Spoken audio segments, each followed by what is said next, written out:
Normally, when the flags of a foreign country are hoisted over another country, one of two things has happened. Either that country has started an embassy in that other country in which those flags are delimited in a particular area, or that country has been overtaken as a result of an invasion, a conquest of sorts. And while I would never be so hyperbolic and so irrational to suggest that China, in the week recently that passed, that Joe Biden met with Xi Jingping in San Francisco, outside of San Francisco, has taken over America, I would submit to you that the scenes we saw in San Francisco as Xi Jinping's motorcade pulled up into American streets to get to the meeting place, where Chinese flags were hoisted over a city that has historically, in recent times, struggled with crime, violence, vice, and all kind of disgusting destitution, I would submit to you that something deeply wrong has just happened. And that thing that is deeply wrong is nothing other than the lack of eros, patriotism, love of country. What does it actually mean to be a patriot? What does it actually mean to love your country? See, a lot of us have these conceptions in our head of love or these other ideas that float around in our society, like being a high-value man or a high-value woman, being a duty-bound man or a duty-bound woman, but few of us stop to actually consider, what do those things mean? Instead, we interpret those things in our own mind and then proceed to behave in a way that we believe in our conscience is correct, which may not actually be the correct way in the abstract, in truth that aligns with reality. Well, in order for words to have any teeth, they have to mean something. And to be a patriot has generally meant that you have an affection for the nation you live in. But not just the nation you live in. In the instance of America, which is a unique nation, because it's not based off of a lineage, it's not based off of a familial tradition, it's not based off of a system of status, it's based off of a spiritual system of ideas that every person, by virtue of their humanity, is a party to, and by virtue of being American, is an inheritor of. To be a patriot, an American patriot, means you love the ideas that are constitute our nation's DNA.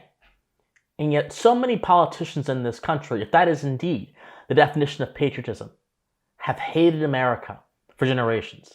Not every politician, but a vast majority of them. And when Gavin Newsom, the governor of California, has the audacity to say that he is willing to clean up San Francisco for a few days while a foreign dignitary comes there so he doesn't have to see the homeless, the drug use, the crime, the poverty, the violence that plagues that city on a daily basis, so much so that a Czech news crew that was covering the summit was literally robbed at gunpoint in that same city that Gavin Newsom so-called cleaned up. When he says that does not reflect a love of country. That reflects a love of status. And anyone who knows anything about the American Revolution knows that our nation was founded as a rebuke to the idea that status should be a force in our moral or political considerations. We were founded in a rebuke of the idea that status should guide anything except the social relationships of people who decided to get involved in that sphere and not our government. We were founded on this. And yet Gavin Newsom doesn't care. Folks say, oh, they're just cleaning up this place because all those fancy leaders are coming into town. That's true, because it's true. Gavin Newsom cares about the money that California gets because a foreign dignitary came there. He cares about the tourism dollars. Gavin Newsom cares how it looks for his state and how it looks for his tenure if a foreign dignitary comes to California on his watch and has a good time. He cares about the political considerations and not the moral and philosophical considerations of the events that we have seen. There is no eros. There is no love of country. But then, if we look at the actual summit itself, and we see the victories that the Biden administration are touting, that are somehow grand and great, we would ask ourselves, Does someone who loved the country, would someone who loves the country, pursue things like this and call them victories? The Biden administration is touting two main accomplishments from this meeting. They're not calling it really a meeting or a summit, because if they did, they would be held to a higher standard. And as we know, this administration does not like being held to a higher standard in any case. But I digress. They touted two major accomplishments. Number one, they have touted the opening up of military communications with the Chinese government. Biden even said that this move is good because it would actually stop something like the Chinese spy balloon we saw invade American airspace, fly halfway across the country until it was downed after days upon days upon days upon days of this national security threat being in our airs and there being no response to it after it was down off the coast of South Carolina. He said, well, if we had communicated more with China, this wouldn't have happened. And Xi Jingping feigned ignorance and said, oh, I had no idea about the Chinese spy balloon. And apparently, I'm not sure if Biden believed him or not. I'm not sure what Biden believes or if he's capable of believing anything. But I do know one thing, that statement was taken to be the basis of this new diplomatic agreement between China and the United States. Does someone who loved their country trust a foreign government that has been known to lie, cheat, and steal in almost all of their practices with their partners, whether it be the exploitative Belt and Road Initiative that Xi Jinping has launched to expand his sphere of geopolitical control over the Caribbean, over Africa. I could keep going on. Whether it be China's deceptive trade practices where they deliberately fudge and hide their numbers, whether it be China deciding not to actually release how many of their people were impacted by COVID and how bad the pandemic was in their country, the country where that virus came from after getting gain-of-function research from the United States government. Do you really trust a country like this? And would someone who loves their country take a risk and trust a country like that? That does not show love of country. That shows love of status and love of political capital, advantages, consequences, resource, not love of country. But let's continue. The second major victory they have touted at this summit is that they have encouraged China to stop producing the fentanyl molecules that are then sold over to Mexico and then sold into America as poison, which is killing a lot of people in Gen Z and a lot of people in America at historic rates. Once again, a country whose entire foundation is built on an idea, on the communist ideal, that their own internal community, their own internal collective is higher and superior to every other system, higher and superior to every other, to the individual. The individual is nothing beneath their system, is higher and superior to the norms of a free market system that would literally enable and require trustworthiness as a concept. Do you really believe that China has an interest in cutting off one of their big money sources in selling fentanyl? But I'm not here to be a policy wonk and simply cross my legs and criticize the Biden administration, because that is a low-quality argument. It is a vastly more superior argument to ask ourselves, do we have patriots, people who love their country, in power? Evidently, we don't. This may not be news to some of you, but what is even more concerning is what I'm about to mention right now. American patriotism, over the course of the China summit, has effectively been sacrificed for political appeasement of a foreign nation.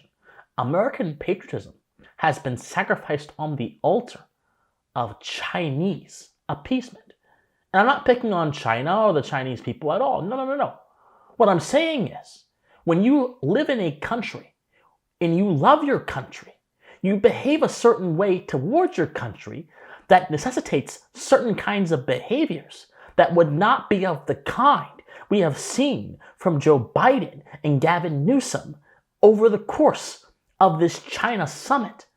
That's what I'm trying to say. What I'm trying to say is there's nothing wrong with trying to make a foreign leader feel comfortable by giving him familiar images of his country and your country. But there is something wrong when you place making a foreign leader feel comfortable over taking care of serious illnesses, serious issues that are plaguing a city in your own state in the case of Gavin Newsom and in your own country in the case of Joe Biden. That is not a love of country. That is an indifference, or at best an indifference. At worst, a hatred of the land you live in, and a worldview that positions the people in your jurisdictions as political tools to be used or to be ignored when they're not relevant to you, and to be used when they are relevant to you. That is not love of country. American patriotism is so unique, not just because it's an affection, but because the American political order, the American political experiment, is so unique. And if you love the ideas that put our country into motion, natural law, pluralism, individualism, reason as a value, voluntary cooperation, all of these ideas, civic patriotism, civic nationalism, all of these fundamental ideas, freedom of conscience, freedom of speech, freedom of expression. If you love these classically liberal values that the conservative movement has championed for so long, and many Americans, whether they're conservative or not, have championed for so long, then you must be willing to ask yourself a question. How do I conform myself to those values if I actually love them? And you must also be willing to recognize that some things you may be able to do in other countries that have their own version of patriotism, you can't do in America. You can't allow your cities to become dens of depravity and danger that plague the livelihood of the citizens of that city every single day with death and destruction. You can't allow that to happen. And nor can you then come in and say, we're just going to remove this because it's inconvenient to us. No, that's not a love of country. Or perhaps there's not much of a showing of a love of country, because in order to love your country, you have to know your country.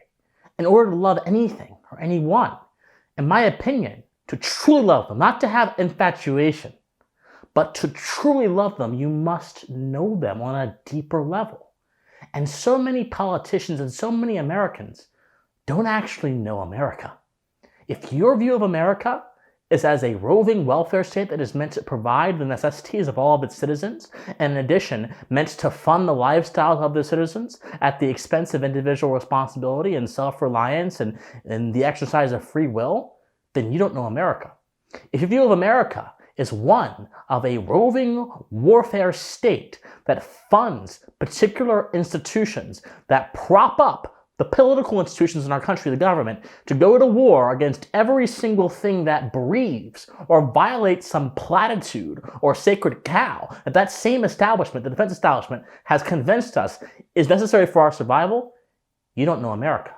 If you view America as one big commune waiting to be formed and the redistribution of resources waiting to happen in that umbrella, you don't know America. If you view America as needing to be dominated by a single religious idea, whether that idea be Marxism, whether that idea be monotheistic, Abrahamic, or whatever, you don't know America. But if you view America as a pluralist project based on objective reality, based on innate facts about man, based on innate facts about reality, and then using those facts as values to guide our political order, you know America. But now you have to take the extra step to love that, to have affection. That doesn't mean blindly trust it. That means go to it in its deepest, darkest place and work to make it better and pull it out of that place, no matter the sacrifice it takes. Love, my friends, is not selfish. Ayn Rand was incorrect. I have some followers of her in my comments, so I know I'm making that. She was wrong. Love is not selfish. Love is one of the most selfless things you can do, because love requires you working with someone at their lowest in the hope that one day they will become their best.